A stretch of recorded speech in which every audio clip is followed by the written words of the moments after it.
আমার মা সম্পূর্ণ আমি যতবার প্রোটেস্টে নামছি 15 তারিখ থেকে আজকে আর কালকে বাদে আমার ফ্যামিলি পুরাটাই নারাজ ছিল যে আমাকে আসতে দিবে না। কিন্তু যখন শুনছে এই ছোট্ট বাবুটার কথা, আমি আমার মাকে বললাম, মা যদি আজকে এর জায়গায় আমার ছোট বোনটা থাকতো তুমি কি আমাকে না করতা? তখন আমার মা আমাকে আমার ইউনিফর্মটা আইনা দিয়ে বসে, তুই যা, আর তুই যাবি ততক্ষণ বাসায় আসবি না যতক্ষণ না তুই শহীদ, যতক্ষণ না বাংলাদেশ স্বাধীন করে আসবি।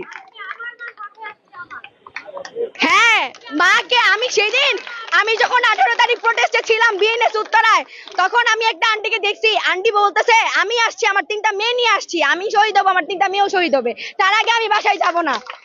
18 তারিখে আমাদের এখান থেকে খবর দিছে যে টিএসসিতে নাকি যখন 5:30 আমাদের বিএনএস ঝামেলা সব শেষ হয়ে গেল, ওখানে পুলিশ সব আটকাই দিছে, যখন আমাদের স্টুডেন্টের মানে বেশিরভাগই ইনজুরি হয়ে গেছে, তখন ওইখান থেকে খবর দিছে টিএসসিতে নাকি ঝামেলা হইতেছে।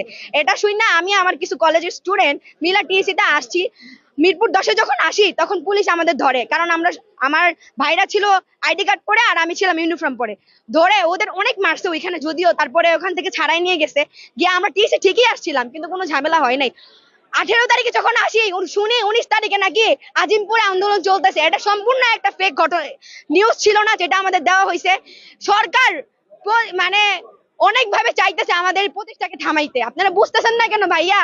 আপনারা ইউনিভার্সিটির ভাইয়া, আমাদের কিন্তু আমরা কলেজের স্টুডেন্ট, স্কুলের স্টুডেন্ট, আমাদের কিন্তু আমরা কিন্তু প্রথমে প্রতিষ্ঠা নামি নেই, আপনারাই আমাদের ডাক দিছেন, আপনারা আমাদের বলছেন যে তোমরা কই, আমরা খালি আমরাই কি স্টুডেন্ট, তোমরা স্টুডেন্ট না?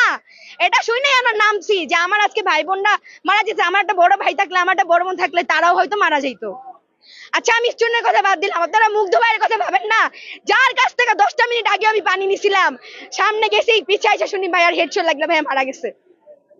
এটা ভাবেন না, ভাইয়া মাসে 5-6 লাখ টাকা এমনি ইনকাম করতো, ওনার তো কোনো লাভ ছিল না এই আন্দোলনে আইসা, উনি যে সরকারি জব করবে কোনো লাভ ছিল না উনি খালি আমাদের জন্য, আমাদের স্টুডেন্ট পানি দেওয়ার জন্য টিয়ার সেলে এই ঝাঁঝালো ধোয়ার ভিতরেও সবাই আগুন জ্বালাও করতেছে, সেইখানে মুগ্ধ ভাইয়া বলতেছে যে কারো পানি লাগবে, কারো পানি লাগবে। ওই মানুষটারা কিভাবে মাইরা ফেললো, আপনাদের কি এগুলা চোখে পড়ে না? আপনারা কিভাবে বইসা আছেন, এই যে এইসব ছবি তুললা, এইসব লাইভ কইরা, এগুলা কি কোনো সরকার আমাদের এত বড় আন্দোলন কইরাও যখন কিছু হইলো না, এইসব ছবি দিয়েই হবে? আজকে আমি আসিফ নজরুল স্যারের সাথে কথা বললাম, ওনাকে জিজ্ঞেস করলাম, স্যার আমাদের আসিফ মাহতাব স্যারের খবর কি? উনি বলতেছে যে আমি ওনার খবর নেওয়ার চেষ্টা করছিলাম, কিন্তু ওইখানে বলতেছে কি জঙ্গিবাদ বলে স্কিপ করে দিতেছে। আর সব শেষে একটাই কথা ভাই, আমরা আজকে এইসব করে কোনো লাভ নাই, এইসব লাইভ করে এইসব ছবি দিয়ে কোনো লাভ নাই, আন্দোলন আরো জোরালো করতে হবে, এত জোরালো করতে হবে যে এইবার যেন একদম প্রাইমারি স্টুডেন্টরাও নেমে যায়।